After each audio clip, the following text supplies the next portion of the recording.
So I am one of 4 children in my family. I had 3 brothers, and that means I had to always fight for for my space. I was always a tomboy, so from very young I always liked sports. I liked doing what my brothers did. I didn't really like housework. Or what girls at the time were expected to do. I hated dresses. So always I had to, in a sense, fight to be me. But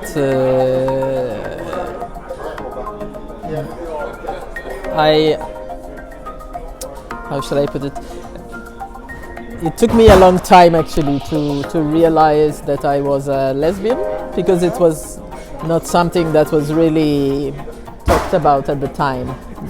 It was a very different Malta to what Malta is today. There weren't any role models, there was no discussion on different sexual orientations in school, and if it was ever mentioned, it was always in the negative, as something that you weren't supposed to be. So I was actually very involved in youth ministry within the Catholic Church from quite a young age. I used to attend, I attended a Catholic school and then catechism classes, and when I was in the 6th form I was part of the Christian community there, and then I joined the Diocesan Youth Commission, and so was also an activist within the Catholic Church, organizing events for young people. And then at some point in my life, when all my friends had gotten married and started having children, and I was thinking, but why? What's so different about me? Why can't I find this? I was living in the UK for 2.5 years, working there, and I found the safety and the space to question my own identity, and that is when I came out to myself. And eventually slowly to other people. And then when I came back to Malta, I said, okay, I don't know any gay people. How do I meet gay people like me? I thought, there's one thing I know, which is volunteering, because that is what I had done since I was 14 years old. And so I thought I'd join an organization. And so I looked up information about the Malta Gay Rights Movement, and I sent an email, and they replied, and that's how I got involved in LGBTIQ activism. Well, when I was a child and an adolescent, I actually liked school. I liked going to school. I was quite good in in academic subjects, with the exception of physics, which was a compulsory subject and which I struggled with, although I actually ended up then choosing it as one of my A-level subjects, together with mathematics. I attended an all-girls Catholic school, and it was, on the whole, a good experience. In my 6th form, I was very involved with the Christian community, so that's sort of the people with whom I socialized, and then the rest of the time, as much time as I could, I spent in the gym, because I loved sports, and I played competitive sports throughout my youth. So between those two, kind of, I focused, I have to say, a lot more on the sports activities and the Christian community than I did on my studies. I struggled a bit actually at that level with my studies, also because I didn't have a very clear idea of what I wanted to do when I grew up. So my career path at the time was not really very clear to me. Well, on the personal level, I would say my marriage. So I married 3 years ago to my wife Nadine, and very satisfying and happy relationship. So in terms of personal accomplishment, certainly that's what I would think is the most important to my well-being. In terms of professional, I would say really all that led up to my formation and the experiences that led to me being engaged in the LGBTIQ movement, and then all the legislative changes that have taken place in Malta in the past few years, and which I'm very proud to have played a part in. So it's good to know that you have been a part of changing society for the better. Excellent. What are your next steps, next goals for the, let's say, short term? Yes, well, I'm very lucky in that I live in a country where I campaigned, and those campaigns bore fruit in the sense that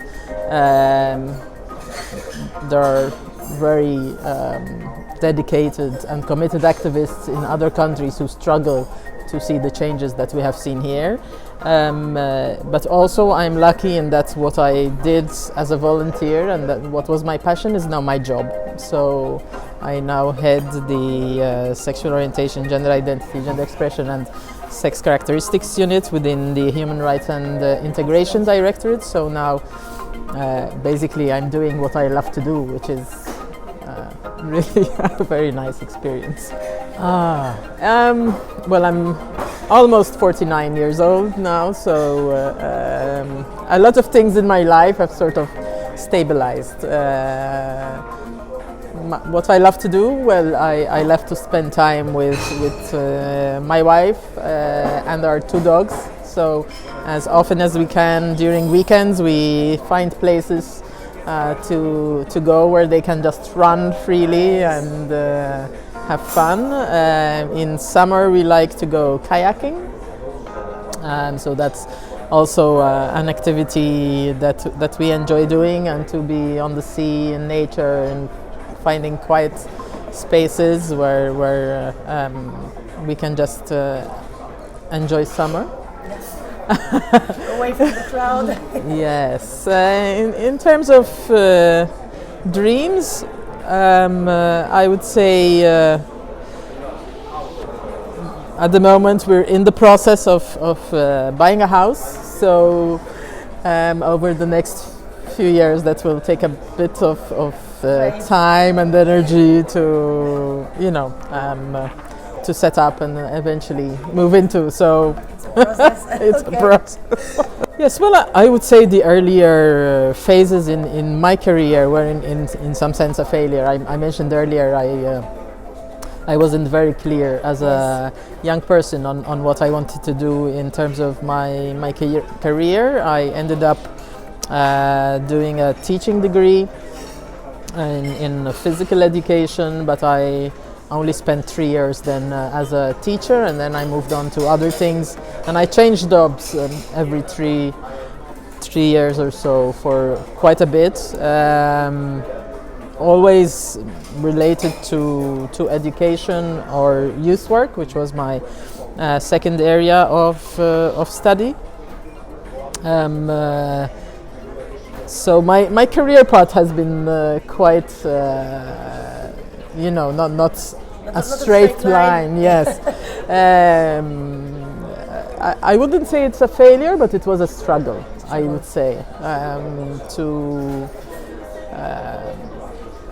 to find something that was meaningful to me, that gave me purpose, because you spend so much time at your place of work that if you're not happy with what you're doing, it can be quite hard.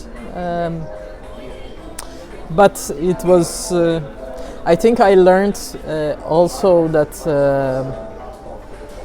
what you do is not really related to your worth as a human being. Yeah. So I struggled quite a lot with the teaching career, and then when I left and I took up something else and I realized that I was actually quite good at what I'm doing, I realized it wasn't that I was a failure. It was just that I was, in a sense, in the wrong place and not doing what I should have been doing. But So that was an important learning experience, I think. Yes, more than one, really. More than one. I had plenty of role models all along. Both when I was, for example, an activist with the Diocesan Youth Commission, within that sphere, I had various people who I looked up to and from whom I learned a lot, both in terms of what it means to be a good human being in general, but also what it was to be a good parent and a grown-up and an adult who values themselves and others and the world around them. As an activist, my role model is Dr. Marceline Audi, who's also an activist. She's been an activist for much longer than I have. Been in especially around domestic violence, but also other human rights issues, and it's always good, I think, to have someone that you can share your challenges with, and who can guide you along your way. I'm a youth worker by training, if not by profession at the moment, but I think being a young person in and of itself is always a challenge, because you are still discovering yourself, and you know what you want to do, what you want to be, what's important to you. You're building relationships, you're establishing yourself in the world, so that is always a challenge, I think, and it's a challenge that is similar and yet different in every generation, right? So I think in today's youth, one of the major challenges is to I think find space where they can listen and reflect upon themselves without all the noise that social media and other platforms they're always connected to, bring into their lives. It's quite hard to just meditate with yourself and to sit with yourself and to be comfortable with yourself. I would say listen to your gut. If something doesn't feel right, generally there's a reason for it, and it's important to get to a place where you are comfortable with yourself. I think we should always be on the lookout for people who inspire us and who help us to envision a better world.